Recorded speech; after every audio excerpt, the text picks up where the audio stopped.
Assalamualaikum warahmatullahi wabarakatuh. Selamat pagi dan salam sejahtera bagi kita semua. Izin memperkenalkan diri, nama saya Muhammad Nafis, mahasiswa Poltekkes Kemenkes Jakarta 3, jurusan Fisioterapi, Prodi D4 Fisioterapi tingkat 1. Pada kesempatan kali ini, saya ingin mereview materi anatomi 2 dari dosen Bunia dengan materi myotom, dermatom, dan juga kontraksi otot. Selamat menyaksikan.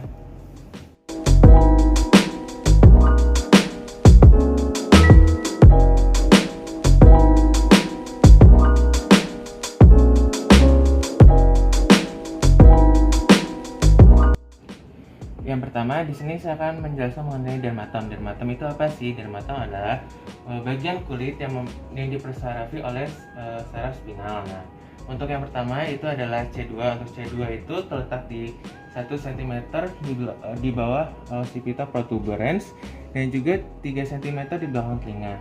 Untuk mengetahui adanya refleks atau tidak, kita menggunakan tajam dan tumpul. Di sini saya menusukkan bagian sesuatu. Itu merasa apa pasien? Sakit. Nah, itu adalah tumpul tajam. Habis itu bagian depan. Yang kedua ada C3. Untuk C3 itu berada di supraclavicular, di mid clavicula. Itu terletaknya di sini, sekitar sini. Nah, itu kalau direfleks dia akan merasa. Nah, itu berarti sensoriknya berjalan dengan benar. Yang keempat atau yang selanjutnya adalah C4. C4 apa itu? Untuk C4 sensoriknya itu adalah di bagian atas acromion clavicular joint, itu terletak di sini. Ya, C5. Untuk selanjutnya itu ada C5. C5 itu berada di lateral anticubiti, sejajar dengan radius. Untuk letaknya ada di sekitar sini.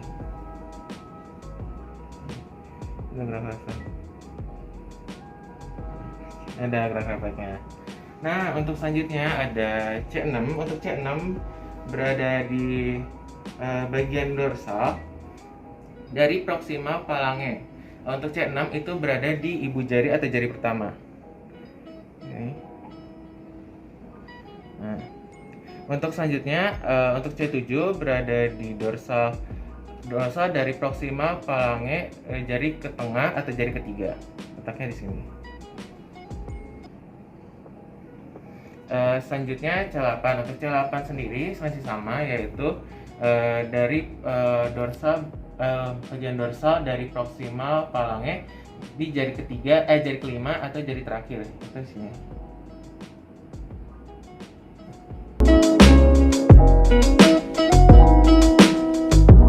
Selanjutnya kita masuki bagian torakal. Untuk pertama ada T1, yaitu bagian medial dari antecubital dan bagian proksimal dari medial antecubiti.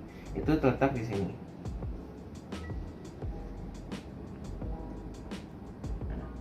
Untuk selanjutnya ada T2. T2 itu ada apex dari axilla. Kalau apex dari axilla kan di sekitar sini, di bawah ketiak. Tapi kita beradanya juga letaknya itu di tengah mid clavicula yang tadi di sini, turun dekat ke apex. Nah, itu letaknya di sini. Untuk T3 itu berada di antara T2 dan T4. Untuk T4 itu letak di nipple di sebelah sini untuk T4. Nah, berarti untuk T3 berada di tengah-tengah dari sini, di antara mereka berdua, yaitu di sekitar sini. Inilah T3.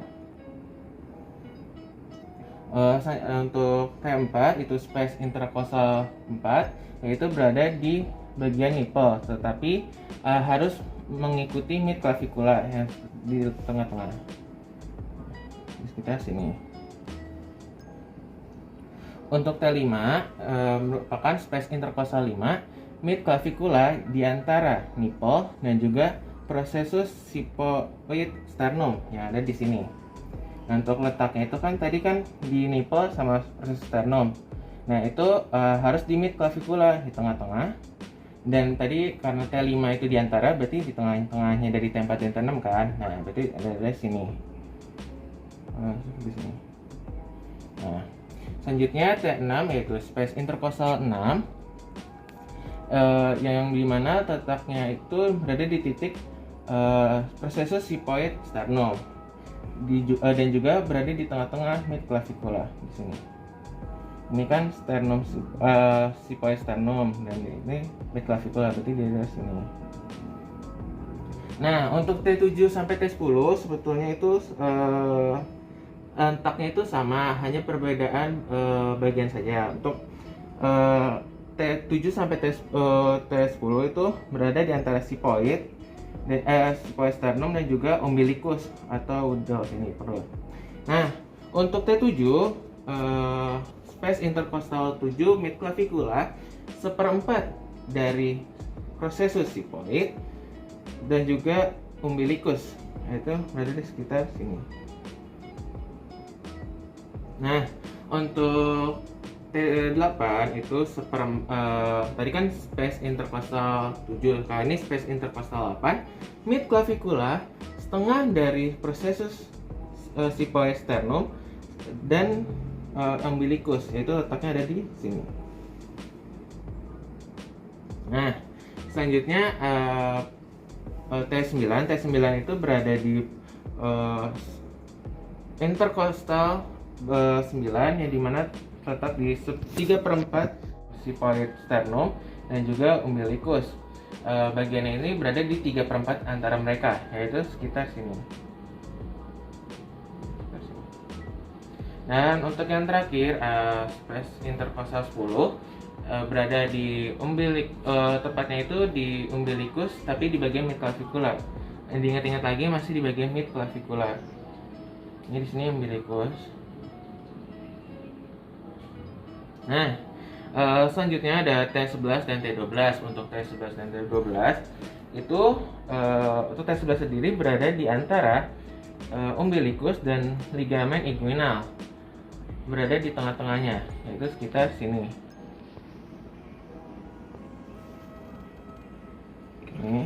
Dan yang kedua ada T12, yaitu space intercostal 12 middle clavicula.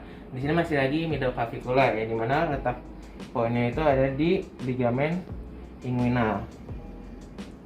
Nah, di sini udah aku sebut ini beberapa titik di toraka. Ada apa aja? Ada dari nipple atau dari T4, dan juga processus sigmoid sternum itu di T6, dan juga T10 yaitu di umbilicus. Udah.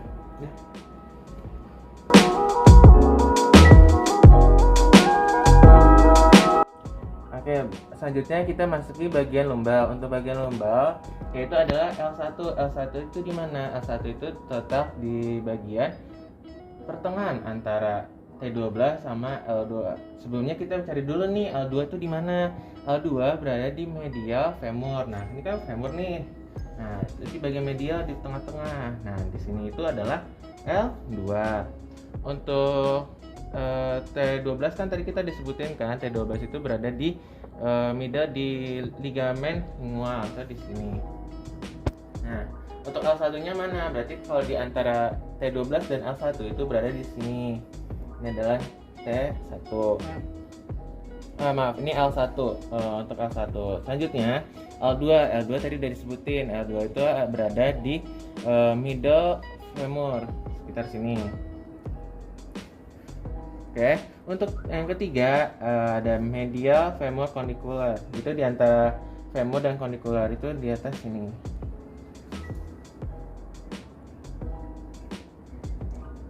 Selanjutnya ada L4. L4 berada di medial malleolus. Untuk medial malleolus berada di sekitar sini. Nah, sekitar sini. Yang terakhir ada L5. L5 berada di dorsal pada kaki, yaitu metatarsophalangeal jari ketiga, yaitu sini. Dititikin sini.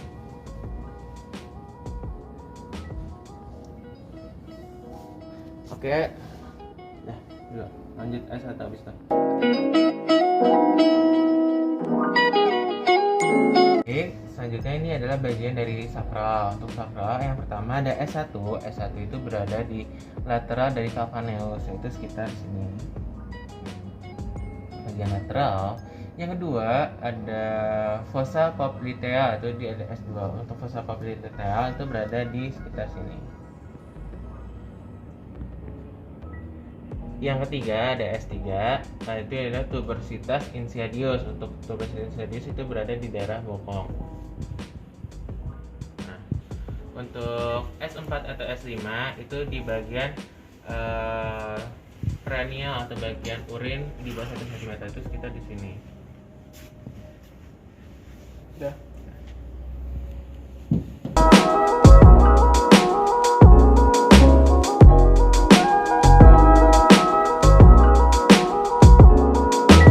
Selanjutnya adalah myotom. Myotom itu adalah otot yang dipersarafi, dan untuk myotom sendiri itu mempunyai gerakan-gerakan di setiap sarafnya.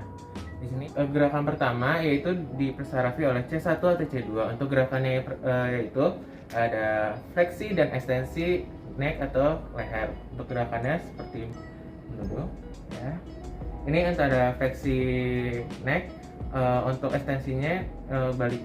Nah, seperti ini.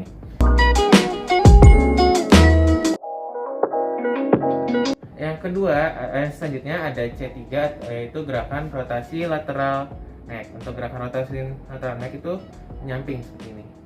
Nah, ini adalah gerakan rotasi lateral neck.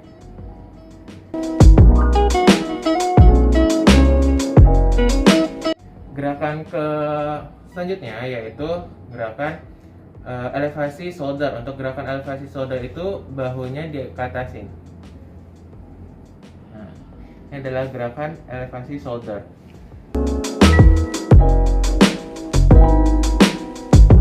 Selanjutnya ada dari C5. Dari C5 sendiri itu gerakannya abduksi shoulder. Kalau abduksi shoulder seperti ini. Ini adalah gerakan abduksi shoulder.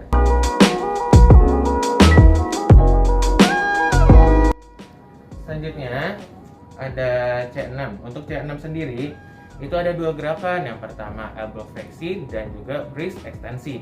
Untuk elbow fleksi gerakannya seperti ini. Ini ada elbow fleksi. Untuk wrist ekstensi seperti ini.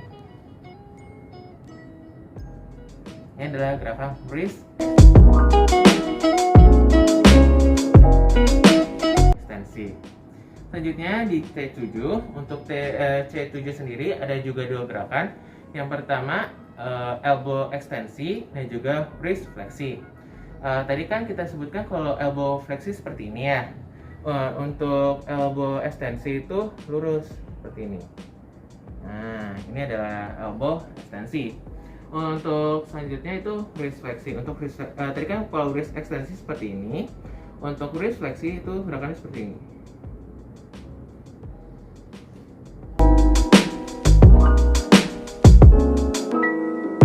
Selanjutnya ada C8. Untuk C8 sendiri ada dua gerakan, yaitu gerakan thumb ekstensi dan juga ulnar defisiasi. Untuk thumb ekstensi gerakan seperti ini. Dan untuk ulnar defisiasi gerakan seperti ini.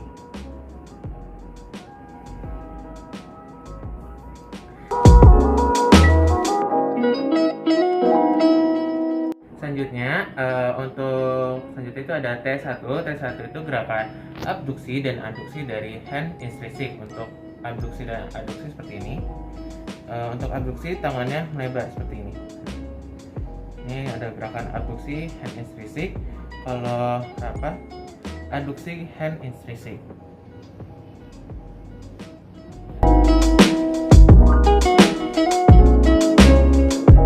Baik, untuk selanjutnya yaitu bagian lumbal. Bagian lumbal itu yang pertama ada L1, L2 dan L2. Untuk L1 dan L2 itu satu gerakan yaitu hip fleksi. Untuk gerakan hip fleksi seperti ini. Ini adalah gerakan hip fleksi.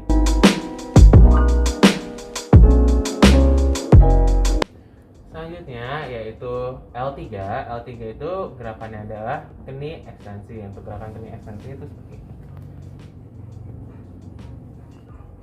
Nah, ini merupakan gerakan keni ekstensi.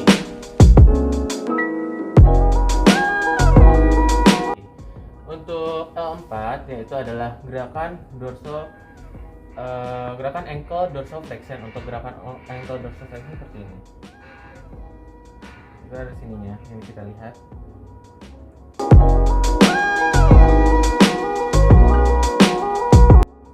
Baik, untuk gerakan selanjutnya ada di bagian L5 itu ada ekstensi. Untuk ekstensi itu jarinya itu ke bawah. Ekstensi seperti ini.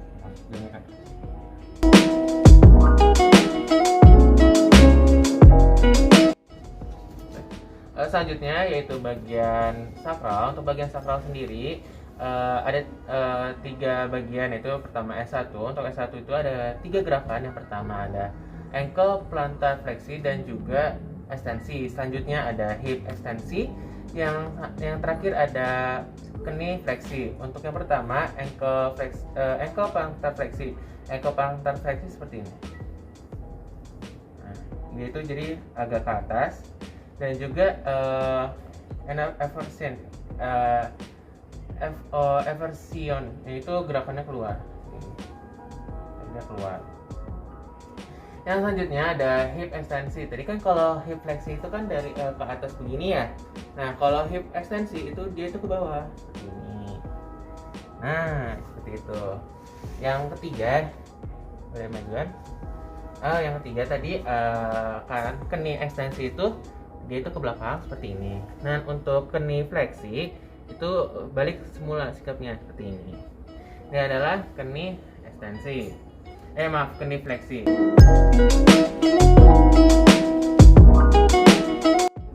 Dan juga untuk S2, atau S2 itu sama seperti S1, ada bagian yang sama yaitu knee fleksi. Kalau knee fleksi dari ini kan knee ekstensi. Kalau knee fleksi itu seperti begini.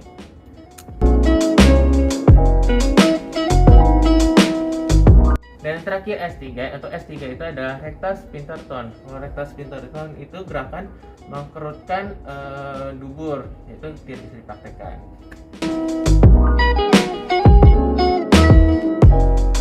Baik, selanjutnya adalah kontraksi otot. Untuk kontraksi otot dibagi menjadi 3, yaitu kontraksi konsentrik, kontraksi eksentrik, dan juga kontraksi isometrik. Untuk gerakan pertama yaitu kontraksi konsentrik. Untuk gerakan itu merupakan gerakan kontraksi yang dimana terjadi pemendekan otot. Gerakannya seperti ini. Di sini saya akan menahan pasien di bagian atas. Di sini saya ingin melihat kontraksi konsentrik dari bicep. Baik, Bapak bisa menahannya. Tahan ke atas, tahan, terus tahan sampai naik, tahan. Nah, ini adalah gerakan kontraksi dari konsentrik. Kalau yang kedua yaitu kontraksi dari eksentrik, yaitu kontraksi yang dimana terjadi pemanjangan otot. Untuk gerakannya seperti ini. Bapak tahan tapi mundur ya, maksudnya turun. Tahan sambil turun. Terus tahan, terus tahan.